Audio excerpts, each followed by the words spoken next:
Hello, everyone, and welcome to the Economics Design Podcast. My name is Giovanni Populo, and I'm part of the consulting team within Economics Design. I'm very excited to be joined today by Jordan Smith, founder and CEO of Scinet, a decentralized life sciences research and investment ecosystem that is under development. So thank you so much, Jordan, for joining me. And before we start jumping into the context and everything, we know we have a lot to talk today, but it would be good if you could just introduce yourself to the audience, how you got here very briefly, and what are you currently working on? What is Scinet? Just very general. Sure. So I am, as you said, Jordan Smith. I have no formal background in scientific research. However, I got into it kind of from a very personal experience that happened to me and to my family. So this is about 6 years ago or 7 years ago now. My middle son was very shortly after being born diagnosed with something called eczema herpeticum, which prior to the advent of acyclovir was very life-threatening. And it was miraculous how this antiviral cream that the doctors prescribed completely cured him in like 4 days. 4 or 5 days. It went from almost looking like leprosy to completely clear skin. And I was so struck by how effective that was that I started looking into who had even come up with such a drug. And it turns out that it was a woman named Gertrude Elion, who was one of very few female Nobel Prize winners in physiology and medicine, and I think 12. And it actually has broad impacts on anybody who has herpes, AIDS, all kinds of serious sounding maladies, as well as this skin condition that my son had. And it actually took her 17 years to develop this drug. And it just so happens that that's actually still the average today for how long it takes life sciences research to go from lab to real life application. And she was a genius and a Nobel Prize winner. She actually invented another drug that saved my dog's life as well, which is a weird coincidence. And she really has had a massive impact on antiviral research. And yet I was just struck by how long it took. Clearly not a sort of a lacking on her behalf, but just there was a systemic issue, it seemed, that was clearly causing this thing to take so long. And I kind of set it aside because I just didn't really feel like I had the acumen at the time to tackle the problem, but it was just something that was bothering me. And then when the COVID-19 pandemic happened, I was just sort of going into everything thinking, the FDA is always the problem on why no medicine can ever happen quickly and things like that. But it was so quick during the pandemic. New technologies were even basically invented out of research that had been sitting in labs doing nothing on RNA research, all of a sudden turned into vaccines that were instrumental in helping to control the pandemic.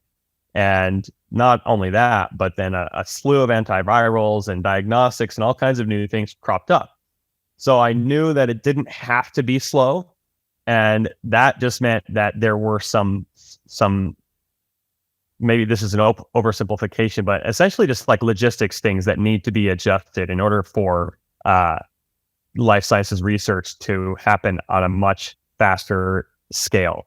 And fast doesn't mean bad. I mean, it would still have to go through the same kind of vetting process with the FDA if it's medicine, for example, but it would be more likely to pass it because the science is being done better. So that's kind of what set us on the road for that. I realized, okay, it's possible. What is actually holding it back?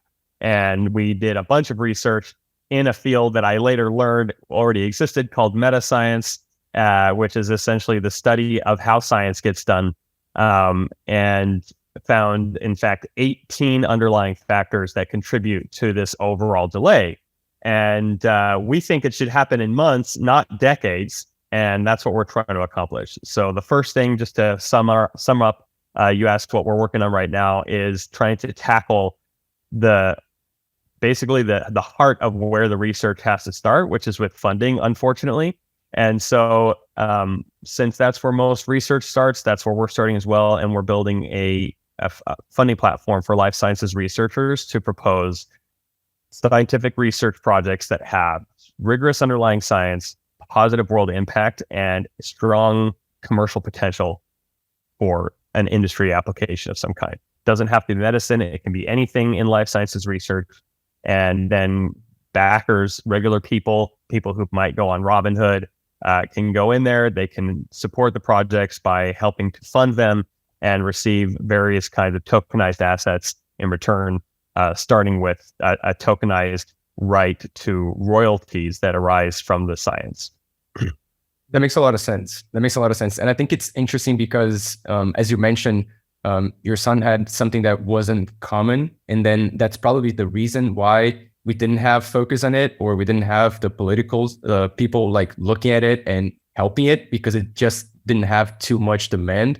And I think that's one of the big problems that we also have today, which is processes, as you mentioned. So the way things go. So I think that to set the stage for the audience, it would be good if we kind of touch a little bit on this process. We know that for science, you have a lot of things, such as where you publish, who is reviewing it, how you get funding to get the research going. So we have a bunch of moving pieces that are probably identified in the 18 that you mentioned, and that really caused that, right?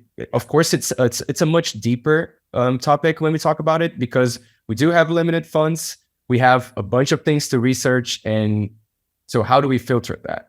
We either have to have a very, very good guideline to filter that, or we have to give power to the people to do it like as they will, right? Instead of centralizing into one person or one entity who's going to say, okay, you get this much, you get this much. We can bring people in, and people like you, and say, hey, I want to support this cause because it's important for me.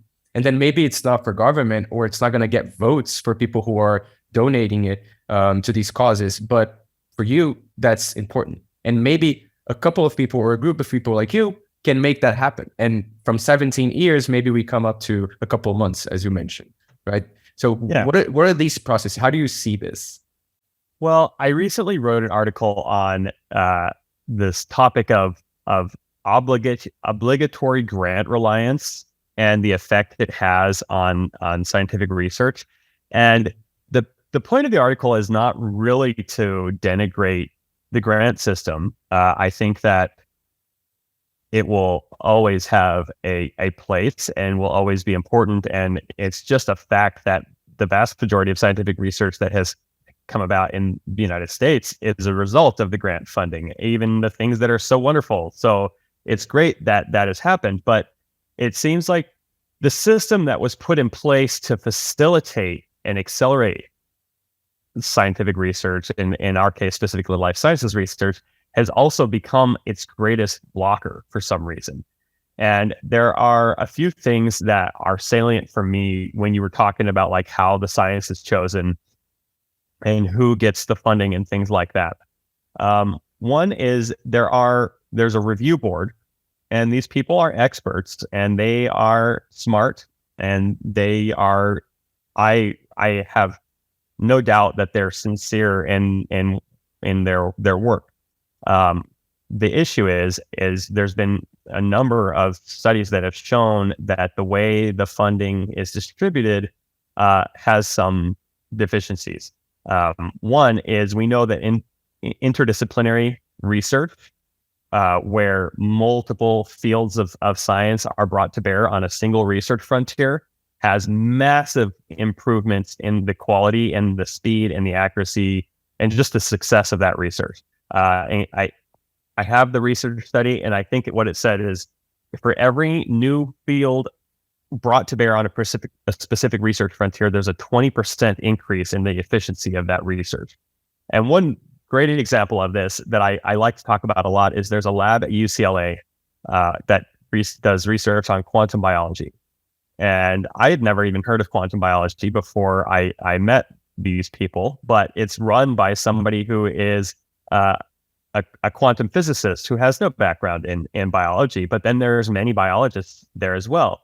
And that's the only way that area of research can really be effectively examined, because you have to understand some of the quantum effects that are present in the world, and then interpret them as how they're playing out in biology. And some of the most exciting, it's like kind of small, but it has a far-reaching impact if you think about it, is they're looking at the quantum fields that are emitted, the electromagnetic fields that are emitted from cell phones. And they believe that once they understand on a quantum level how healing happens, that they can calibrate those electromagnetic fields to accelerate healing. And if you think about how ubiquitous cell phones are, even in third world countries, even in very poor areas, everybody's got cell phones. And yet they don't have access to sanitation. They don't have access to good healthcare, access to doctors, medical, basic, education on hygiene or anything. They might still have the cell phone, and that cell phone just in and of itself could be passively helping people heal when they get hurt. And so I think that would have a massive impact. And yet this is, because of its interdisciplinary nature and because it's so avant-garde, it is something that is extremely difficult to gain grant funding for. On top of that, we see that scientists early mid-career receive the least amount of grant funding. Scientists in their late career receive the most amount of grant funding. And there is there's a certain logic to that, because you want to place the funds in the hands of the people who might have the most experience using the funds, or who might have had a demonstrated track record over the years. But there is a lot of other research out there that shows that the greatest impact that a scientist has to their field is during their early career, and that that tapers off drastically later on in career. And so we're putting the funds in the hands of the people who now have the least impact, just on average. I'm not saying about every late career scientist, and not giving the funds to the people who can have the greatest positive impact. So those are two of the big issues that I'm seeing with it. Other than the biggest one, which is all scientists end up spending about half their time just looking for grants, just so they can keep doing their work. And in a lot of university cases, just so they can keep their jobs. And so they're spending money on this sort of self-preservation activity, or they're spending time, I should say, on the self-preservation activity and not actually doing their work. And if you consider the amount of time, a PhD in microbiology who has had to spend in their education alone, then being a research assistant and doing postdoc work to the point where they're applying for grants, how much expertise and knowledge they've gained on that specific area of research that they're doing. And it's just being wasted on a bureaucratic process of writing and rewriting and shoehorning and trying to figure out a way to make your science make sense to a grant that may or may not exactly fit the bill. That's just a waste of everybody's time. So our goal is to decrease the time that they have to spend on seeking funding by 90%, which is a massive goal. And we think that if we can get them back to doing the work that they want to do, just the time on the problem being increased so much will increase the speed of the science.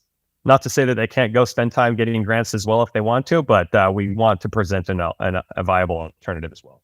You're creating another channel, right? So if you want to go to the traditional route, you can do it. If you're used to that, go ahead. Yes. But here is another option if you believe that the direction that we're going currently, it's not the best one. And if you want to try out another one.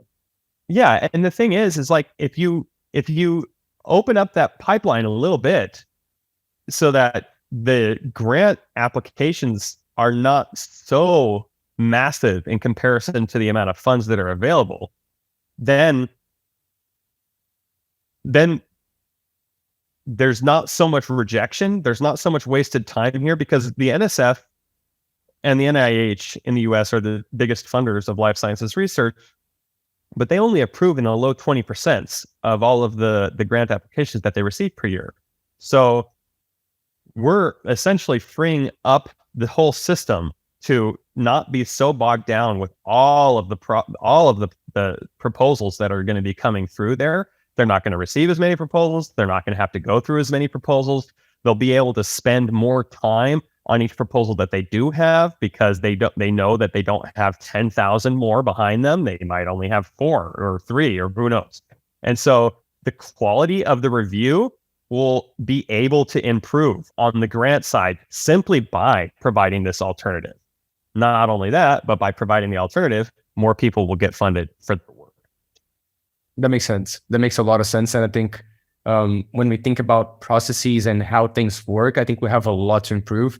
And I think 2 things that you said that were very interesting was, one, about like the research that is focused on a long-term or a far thing to be reality. So a research that will take 15 years. I don't know. We're talking about this high level tech that we don't even have the tech capacity yet to execute, but we know that this is going to be important in the future. And also the other thing is about the age, right? So since this process seems to have a lot of political things that you have to convince, you got to have names, you got to know who is looking at your proposal, who is supporting it.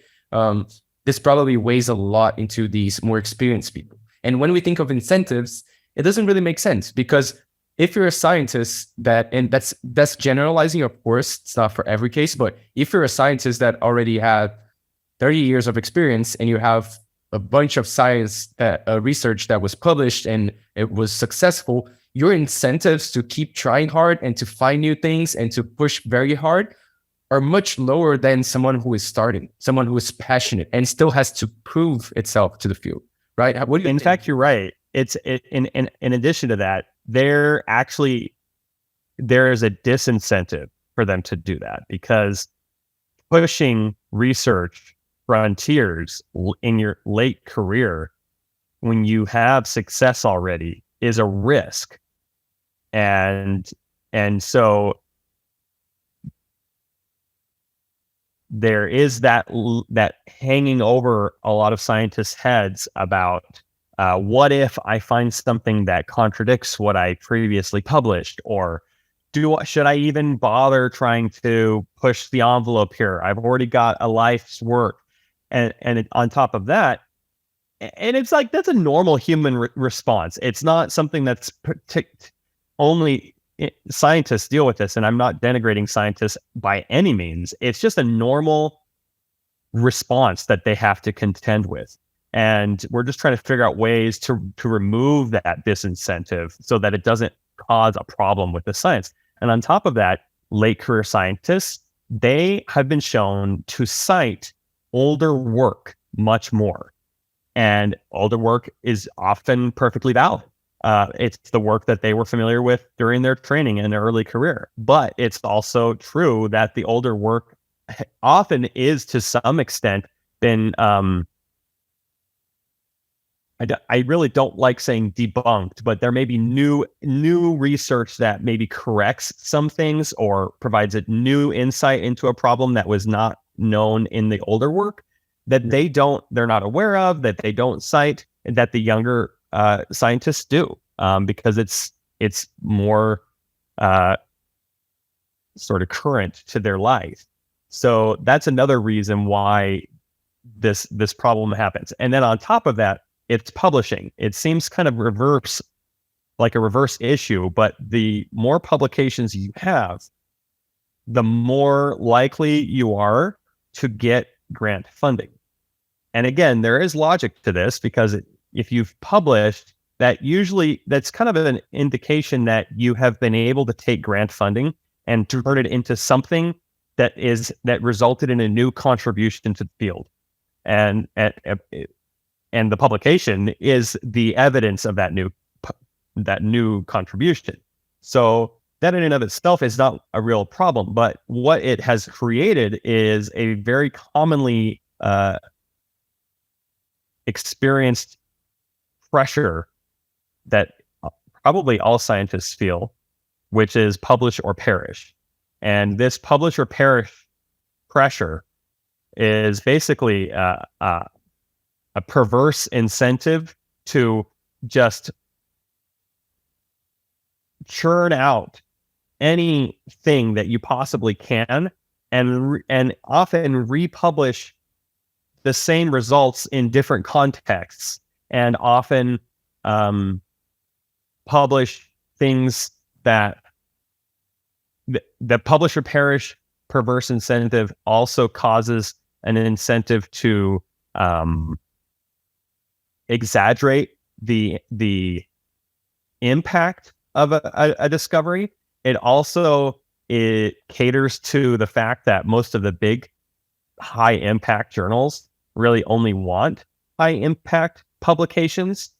There's not that much interest in publishing ho-hum results or results that might contradict the original hypothesis.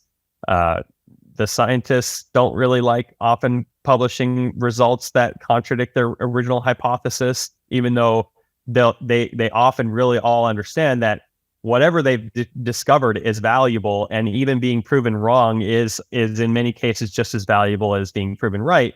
But there's the human element of, this makes me look like I didn't know what I was talking about in the first place, or whatever.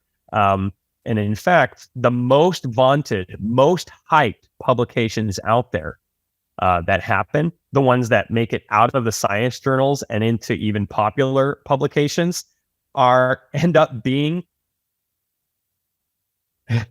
the least reproducible work, and often false in the sort of conclusions that are drawn from the work. And this is a well-documented phenomenon that I am not coming up with. That is one of the core contributions to the field of meta-science, is that most scientific research that's published that people hear about is wrong. And in fact, $28 billion worth of life sciences research in the US annually is not reproducible. And a lot of that comes from these like massively hyped stories that you might hear that end up making their way into the tech page of The Economist or something like that. So there's this issue in publishing. Not on top of that, it's you have to pay to publish. You give up a lot of the intellectual property rights when you do that. But if you are a scientist who believes in open access, you have to pay for other people to be able to do that. Like an open access publication might, in Nature, for example, to do that might cost $11,000 or $12,000 from the scientist to be able to just make it so that regular people who don't have a subscription to Nature, which is essentially not accessible for most people from a cost perspective. That's why institutions usually pay for those. They can't even read it unless the scientist is willing to foot the bill for that. Essentially, redirecting grant funds probably that they received that they could use to pay for another research assistant, or to keep the lights on at the lab, or buy another piece of equipment or something that will accelerate their research, just has to go in order to be able to publish and like to support this mentality of open access to research. You even have to pay if it's not open access, but you just don't have to pay as much, maybe a third.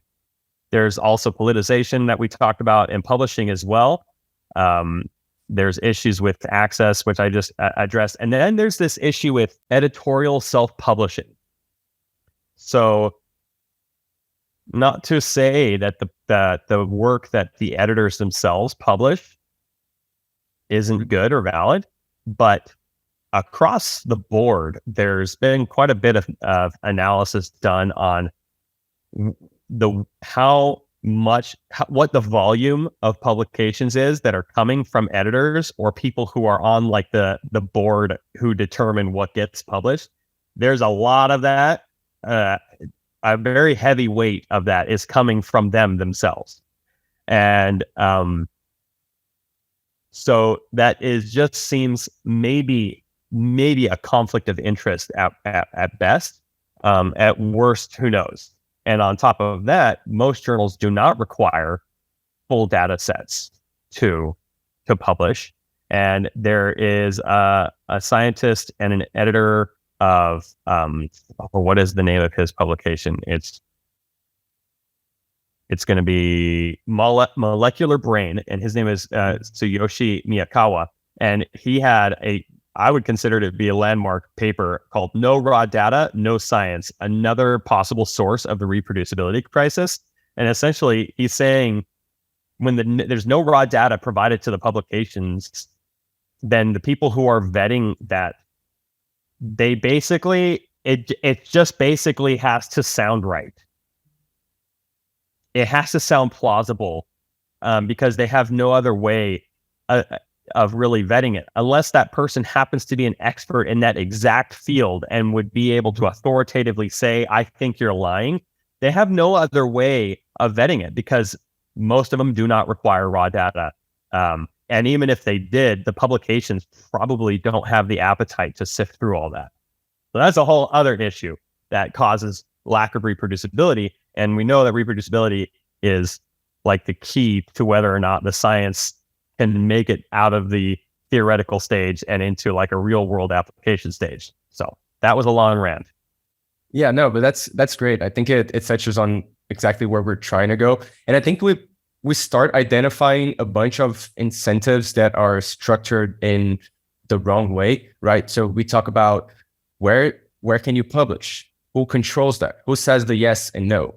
How do you get funds? Who give these funds? What are the channels that you have to be in to be able to receive these funds? Who are you to be eligible for receiving these funds? So what's your brand, right? I think this is something that comes a lot from the older generations, which is like, okay, so what have you done? Where have you worked? What is your story behind? And not like, what is the quality of what you do right now? What is your capacity? And I think that all of these modes talk a lot about what we're trying to solve with Web3, right? We're trying to bring power and to open this to the population as a whole, to the people, and not for centralized entities. So as you said, why do you have to control who can publish? Why do you have to charge $12,000 for someone who just wants to share something that they've been working for years and years for a better of like the entire humanity? So why do you need $12,000 or whatever the cost is to publish that? Or even why don't we have structured channels for anyone to receive funds? And why is it so hard for me as a normal person to know what research is happening, even if it's the smallest one, even if it's against what the major politics or researchers or doctors believe? What if I believe differently, right? So we start talking about, okay, let's take out all of these stamps of, oh, I'm nature, I am the organization XYZ, and let's start looking at what's actually being done. So as you said, editors publishing, this really tells a lot about how the selection is biased, right? It's not something that is effective, efficient, or even fair. I think the biggest thing is fairness, right? So yeah. How do you see Web3 fitting into this and starting to like challenge this current model? Sure. And I want to just mention one couple things, and then I'll jump into Web3. I would say that probably the work that's being published by the editors is good. It's probably really good. That's not really the issue. It's like, is there some bias that's being brought to bear to publish their good work as opposed to some other person's good work? That's the question. And then regarding politicization, I just wanted to give a quick example, throw it out there for the listeners. The perfect example of this is all of the politicization that happened around research of COVID-19 and the if you just take it from an epidemiological perspective and try to research the source of the virus, that was such a taboo topic for such a long time. To even suggest that it might have come from Wuhan, China, was in fact you were labeled by pundits and by politicians as well, depending on which tribe you belong to, as a racist or similar character besmirchments, and yet today it's completely valid to ask that question. So that's the kind of thing where it was politicization of what was going on made people even afraid to examine questions that are normal questions to ask, like where did it come from, which is important to understand how to deal with those kinds of problems in the future. It's very well known, for example, that a lot of the tropical viruses come from human encroachment into jungle areas and unsafe practices of bushmeat consumption and the markets that show up right on the edge of these jungles, and the fact that logging and other use of jungle resources is pushing further and further into the deep older growth. All of those are problems that should be addressed, and those are vectors for where these new viruses come from. And I don't know if that's how it happened with the COVID-19, or if it came out of a lab, or if it was some kind of false flag thing. I don't know what the answer is, but I do know that that's a major vector, is this bushmeat issue and the encroachment into the jungles. And why not examine that? That seems like a really reasonable thing to examine. But even that was a taboo topic. It was a taboo topic to question how effective the vaccines are. It was a taboo topic to question how the virus was spread. It was a taboo topic to discuss whether cloth masks were very effective, or any of those things, which are things that you would normally just be in the pursuit of knowledge and understanding the world around us would want to know the answer to. But even asking the question was very, very political. Just to give an example about that. So anyways, Web3. In the decentralized science movement, the most of the motivation lies in this concept about a sort of a moral high ground of science should be in the hands of the people. Funding should be accessible to everybody.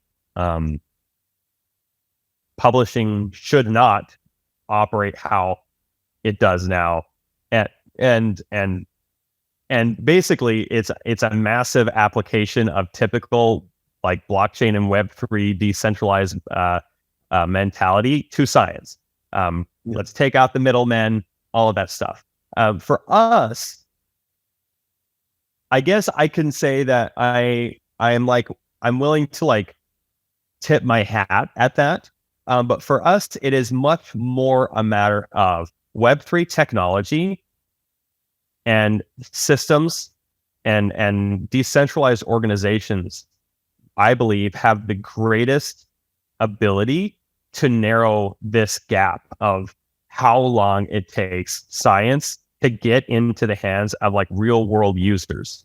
And this is not just medicine. Biological sequestration of carbon is a big issue that I feel more resources should be applied to it. We should try to figure out how to accelerate that research as much as possible. There are food science issues, how food is produced, all kinds of things that fall under that life sciences umbrella that I think we would just,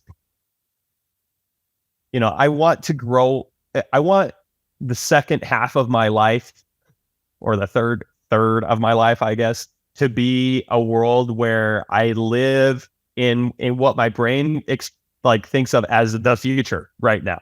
And I want that for me. I want that for my family. I want that for the planet. And I want to figure out ways to make all that cool stuff happen faster. And in fact, in literature, science fiction literature is the only genre of literature that I know of where life imitates art rather than the typical art imitating life. Science fiction has informed pretty much every scientific advancement that we've had in the past 100 years in one way or another. AI is an example of that. Blockchain technology is an example of that, to refer to recent trends. And like space travel is an example of that. That was something that was being discussed by like Edgar Rice Burroughs way before there was any like conceivability about it. Like, and so to me, I got really inspired by all that. And just like everybody else who has been, I want that to be real. And so that for me is why I want science to be done faster. There's a massive positive benefit to people who, even like people who need who have orphan diseases, who might have to wait 20 years for something to happen. I like, why should they have to wait? So that's why it is for me. It's less about the ideology of sort of decentralization maximalism, and more about, I truly believe that this is the best way to solve this problem. Yeah, and something that while you were speaking, I was thinking that a lot of people talk about when they say why it is how it is now is about like the quality of the project. So people say, hey, it's so hard, takes so long, and you have to go through so many processes because you have to make sure that the research that is being put out has high quality, that people are doing the work and the research that they have to. And I know that there are many ways of doing it, right? You can do the way that it is right now, is that you put a board of a couple people who have the hammer and they decide it. But you can also explore other ways, right? You can use social interactions. We can use like ranking systems. So how do you see this? Do you think that introducing an infrastructure of Web3 and blockchain and enabling like a wider range of research to come in, do you think it hurts quality, or do you see ways of creating this filtering, right? But in a fair way. It needs to be intentional, because there was this fallacy regarding the wisdom of crowds that that crowd wisdom was categorically better. And this happened in the sort of the 2000 to basically 2022 or 2020, I'd say, was this experimentation with crowdsourcing wisdom or knowledge. And the issue is there has to be a balance between the wisdom of crowds and some kind of guiding concepts. And so what we were doing is we're having an internal vetting process in the beginning for science that we're looking at for funding, for example, to try to assess it for those three core criteria of, does this meet the standard of rigorous underlying science? Does this have positive world impact? And is there real commercial potential for it? Then the wisdom of the crowd allows those bare minimum standards, which are actually important standards. The crowd comes into play initially with the fact that the backers of this science are able to, once they're presented with sort of a curated set of options that the crowd probably would not on its own be able to identify if it met those three criteria. Once they're presented with that curated set of options, then their wisdom can come into play. And that's what we think strongly about. There's this organization, and they just changed their name, and so now I can't remember what they're called anymore. But for-profit companies have figured out this concept, and they figured out that people who even don't have any real expertise in the field can help come up with groundbreaking insights. And they post problems on this website with bounties, and they specifically ask for submissions from the crowd, from people who don't have expertise in that field. And because the problem has already been defined, that's the curation that the crowd needs to have before they can make a meaningful contribution, in my opinion, and also in the experience of this organization that's been running for, I think, 12, 15 years. So that's the first decentralized aspect of things. Plus the fact that it's built on the internet computer, which is a very decentralized blockchain. But again, that kind of goes back to like technological decentralization as opposed to organizational decentralization. We're a for-profit company, and we probably will stay that way. But as things go, there's room for further decentralization. So we're not going to be able to do the vetting for these projects long term ourselves. We do have a scientist on staff who has, for the past 20 years, been like a go-to person for pharmaceutical companies to help them assess the viability of early stage projects and see what the scientific and commercial viability of those projects are. So he's helping us in the early term, but we hope that we get the kinds of projects that are so out there that we need outside help to vet them. And probably we will use token incentives to bring in experts to vet these projects. And eventually, down the line, it's a couple software applications down the line from where we're at right now. We're going to be building a decentralized publishing and social media / collaboration platform for scientists that will serve a bunch of purposes. One, certainly being solving a lot of the problems in publishing, but two, putting it to that expert crowd to help vet the projects that go on the funding platform. And that expert crowd, that's a big difference between that and a just like a normal, like even me, like I would definitely put myself in the non-expert crowd, right? And so that is a way that we can intentionally bring to bear some of these decentralized concepts without losing track of the quality. Another way that we can do that is actually through the way the science itself is documented. So a very, very large proportion of scientists out there, including life sciences researchers, use something called a physical lab notebook to track all of their work. And there is some sort of comfortable familiarity with having the book and being able to write and having it something you can hold and you can flip through and all of those things. I get it. And I have certain books that I will always have in physical form, and I'm not going to have digital copies of those books. But that is the more of a sentimental thing. It's definitely not a efficiency. It's not efficiency. And if I'm trying to find a passage, I'm not going to the book. I'm going to the internet because I can't remember where it is in the book. And that is sort of like the core issue. I've done interviews with people who run labs at different universities, and one of them had gigantic bookshelves all behind him, and there were just a bunch of binders on there. And I asked him what those were. I thought I knew that they were lab notebooks, and he said, "Those are lab notebooks." And I said, "Do you ever open them?" And he said, "No." And that was like, what's the point? It's like you're storing all of the discoveries in these books and all of the evidence in these books, and nobody's ever looking at them. Nobody's ever opening them. Nobody is benefiting from it. Really, like you can't ever. It's extremely difficult to go back and look for new insight that you might be able to get through cross-referencing or bioinformatics or anything like that. And so there has been a somewhat of a movement to digitize. There's a big company called Benchling.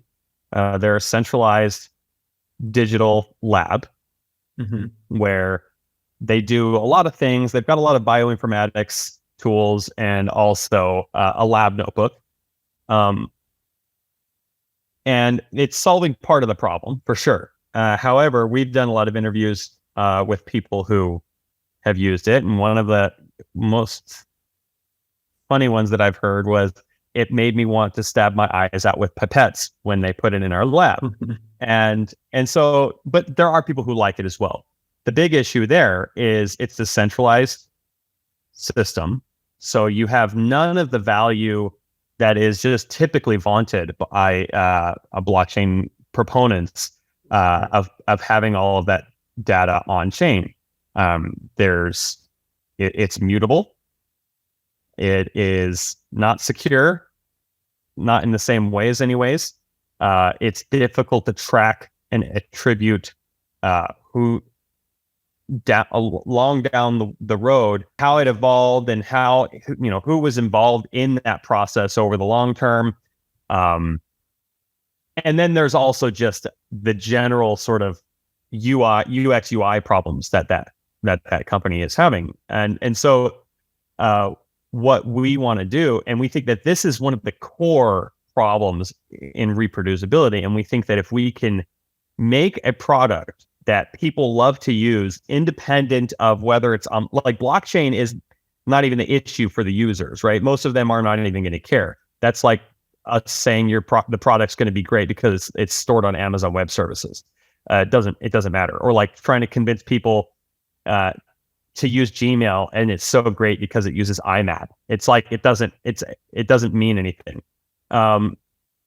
But we create something that is organic to the process of life sciences researchers, get them to use it because they like it, and then by default, they're making a decision for one reason, and that's great because they'll use it, and then all of that science will be much more easily tracked, documented, examined, reviewed. All of the stuff that comes with the benefit of digitizing case management systems in general will happen. But on top of that, there's some really cool implications with tracking intellectual property rights and making sure that the wealth of information stays on the internet forever. The internet computer is a blockchain that will stay going for in perpetuity as long as there's a node somewhere, and those are the sort of default benefits of getting them to use it that they probably aren't even aware of that they're doing that. They're just using it because they feel like it's going to make their science go better. And so we're kind of solving multiple issues from different perspectives. From the world's perspective, it's basically becoming a legacy and a wealth of knowledge that can be dipped into and delved into for new insights for forever.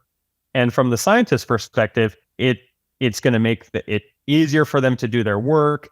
The principal investigators are going to have much better visibility into the work that the people in their lab are doing. They can be much more collaborative. They can be collaborative with people across the planet if they want to, with no limitations about, I can't take my lab notebook out of the lab type of stuff. Like all of that goes away. So that's how decentralization in the sense of blockchain technology, what that brings to bear is happening. So yeah, and I think that absolutely, and I think a lot of what you talked about is that the way we do things now create just information silos. So even if you digitize it, you're still putting it into closed loop systems that only a group of people have access to, only a group of people can know how to use it, or even know the company or the initiative, right? So it's you're digitizing it, but you're still keeping it private or with limited access. And so you're getting some of the benefits, but there's a lot that you're missing. And I get it, like the secrecy thing or the desire to protect your ideas. I mean, there's a real valid claim to make that if they can't protect their ideas, that there's going to be less incentive to even do the work. What we believe is that blockchain technology allows for them to protect their ideas while also sharing them in a controlled way with the greater public. The blockchain ensures that there's no real question of attribution. And we're creating an NFT called an IP NFT that will help us with that. at the same time, it will make it so that people can access that at a drastically reduced cost, or maybe even no cost, depending on the situation, and come up with new important insights. There's this concept called, what is it?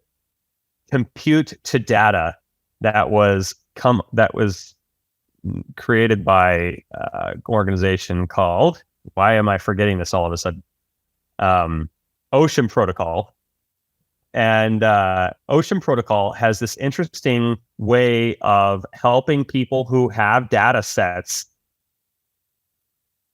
promulgate that data out into the world in a way that preserves their control over the data and preserves the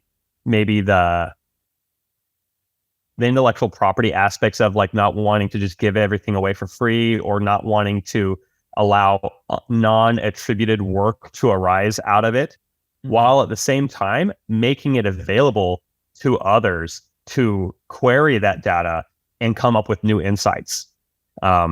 With the advent of, like, bioinformatics, which is essentially sort of data science and statistics for biological data, but handled primarily by computer software, like, that would be it's extremely important to be able to have access to vast quantities of normalized biological data in order to come up with new insights. And normalizing that data, which would have to be done in order to go on this R&D platform, which we're calling RNDNA, is one of the reasons why life sciences research is so hard to reproduce, is because data is not normalized. And so by normalizing the data, putting it on the blockchain, making it so that collaboration is rewarded even, and we hope to figure out token incentives where we reward the collaboration between the scientists. We think that all of those factors, all put together, combined with the other software applications that we're building in this sort of system of start to finish life sciences research, we think that is what is going to accomplish our mission of drastically reducing the time it takes for science to get done, and yet doing it with greater speed and accuracy than ever before. It's very good. It's very good. And it's super interesting because while we discuss this and we navigate through the topics, we can easily identify a lot of agents that come up. So here we're talking about the scientists. We're talking about people who want to fund it. We're talking about scientists who are not the ones who are doing the research, but are the ones who are filtering.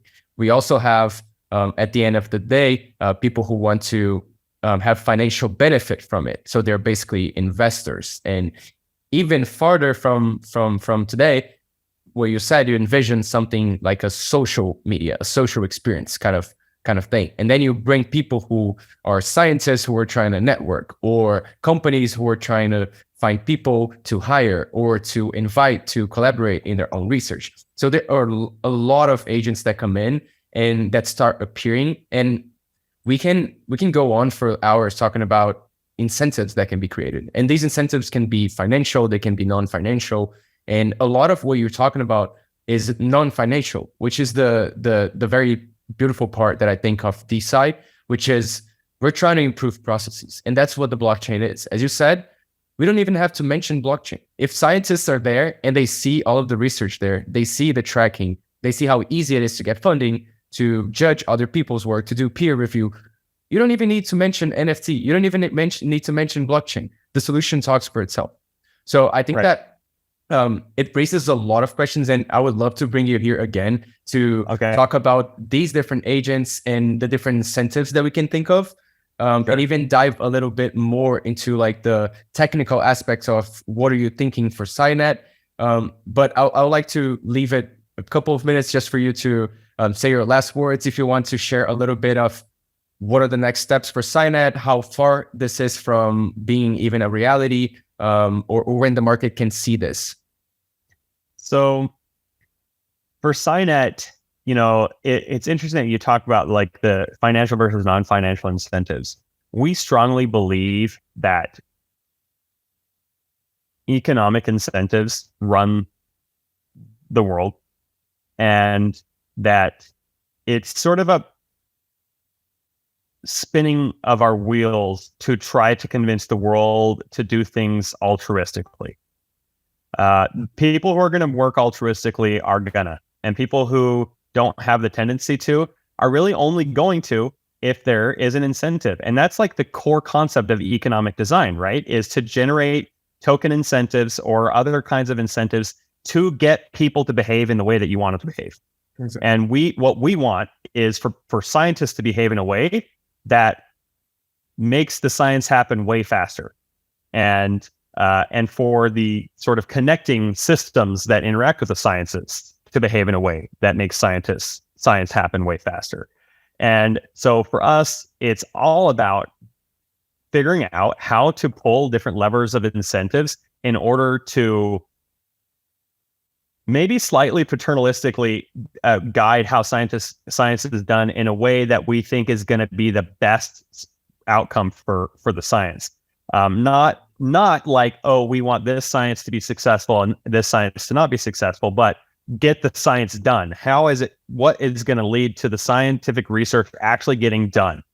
And so there are non-financial incentives for sure, but I think that those incentives eventually actually feed into the financial incentives. Yeah. And so I'll say that about that. Where we're at right now, we're about to launch the alpha version of our funding platform, which we call Sci-Fi for Science Finance. I expect it'll be done within the next 30-ish days. People at that point will be able to create accounts on there and to start experimenting with submitting science proposals for scientific research funding and creating accounts to be backers of those research projects. Obviously, as an alpha release, there are certainly going to be things that we're not seeing yet that are going to pop up that we're going to have to fix. But we want to get it out there. We want people to start using it. And that is what's on the horizon for us. If you are interested in that, I've got it pretty much all over my socials, a way to join a wait list so that you can be notified of updates with us. The other thing that we really want to do is start raising money so that we can work on the next phase of our development, which is the digital research lab that we'll be building on the internet computer. Ideally, we think we want to raise $1 million with a $5 million value cap, free money value cap. So those are our two biggest focuses. Other than people keep inviting me to podcasts, and so I continually get on those, and I really enjoy it. And I've started writing some long form content. So those are the other things that we're working on right now. That's amazing. And if you want to share your socials, feel free, and then people can reach out to you. Okay. It's for Scinet, it's at Scinet _Inc. For me, it's at Scinet _CEO. On there, you'll see like our link tree with publications that have mentioned us, our other socials, how to contact us, and how to get involved in various ways, including on Discord and on our waitlist and things like that. Amazing. Thank you so much, Jordan, for your time. I think this is a topic that I really enjoy, especially we've seen this infrastructure trend on Web3 really coming in. And this is where we can really help, right? There's a lot of hype, a lot of things that we listen to, like NFTs, but they don't focus on the real solutions. So when we see things that tackle real problems, is where we really see the potential. So thank you so much for coming in here and sharing with us. And we'd love to have you again to go in depth to the mechanisms and talk about each one of these agents. I think it would be very productive if we just went into each one of them to see how our audience could benefit from it. Either maybe investors, scientists. Yeah, exactly. But let's save that one for the next one. Thank you so much. Right. And I hope the audience enjoyed. Thank you for your time and for listening to our podcast. And we'll see you in the next one. Bye.